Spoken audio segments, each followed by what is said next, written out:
भारत में कोरोना की दूसरी लहर चल रही है, जिसकी वजह से कई राज्यों ने नाइट कर्फ्यू लगा दिया है। लेकिन इसको लेकर अब नाराजगी भी शुरू हो चुकी है। दरअसल देश के उद्योगपति अनिल अंबानी के बेटे अनमोल अंबानी ने महाराष्ट्र में लगे मिनी लॉकडाउन पर सवाल खड़े कर दिए हैं। अनमोल अंबानी का कहना है कि जब कोरोना में राजनेताओं की रैली और चुनाव हो सकते हैं तो कारोबार क्यों नहीं।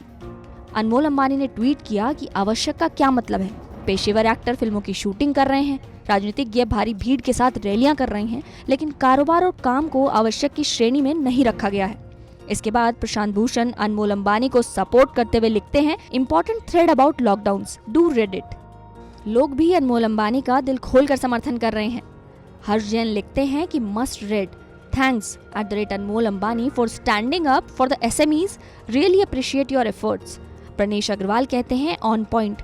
दीपक कुमार सिंह का मानना है कि अच्छा का असर सब कुछ आम लोगों पर ही लागू होता है। हम करदाता हैं और प्रतिबंधों का सामना भी हम ही कर रहे हैं। राजेश भूपति लिखते हैं कि that's fact, no one to hear common man problems. लोगों का ये भी मानना है कि IPL 2021 को भी कैंसिल किया जाना चाहिए। विशाल खड़े बोलते हैं, stop IPL, why IPL 2021 is required in this situation. Stop elections. Anmol Ambani के बाद टीवी एक्टर करण पटेल ने सरकार की तरफ से जारी गाइडलाइंस पर नाराजगी जाहिर की है। उन्होंने कहा है कि एक्टर और क्रिकेटर अपना काम कर सकते हैं, जबकि आम आदमी काम पर नहीं जा सकता। और वहीं Nashik Maharashtra chamber of commerce, industry and agriculture ने चेतावनी दी है कि अगर 8 अप्रैल तक लॉकडाउन का फैसला वापस नहीं लिया तो 9 तारीख से राज्य भर में दुकानें शुरू की जाएंगी। इसी तरह नागपुर, सांगली, पुणे में भी व्यापारी विरोध प्रदर्शन कर रहे हैं। आपको बताते हैं कि कारोबार से जुड़ी गतिविधियां बंद होने से राज्य के साथ साथ देश की आर्थिक स्थिति पर क्या असर होगा।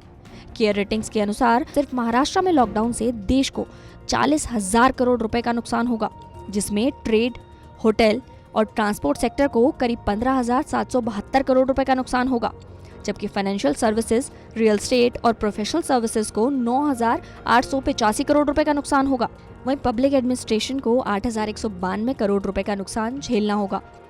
देश में बढ़ते कोरोना मामलों को देखते हुए लॉकडाउन के आसार लगातार बने हुए हैं। इसी को देखते हुए केयर रेटिंग्स ने देश का GDP अनुमान भी घटा दिया है। एजेंसी ने भारत के GDP ग्रोथ अनुमान को 11.2% से घटाकर 10.9% से 10.7% के बीच रहने की आशंका जताई है।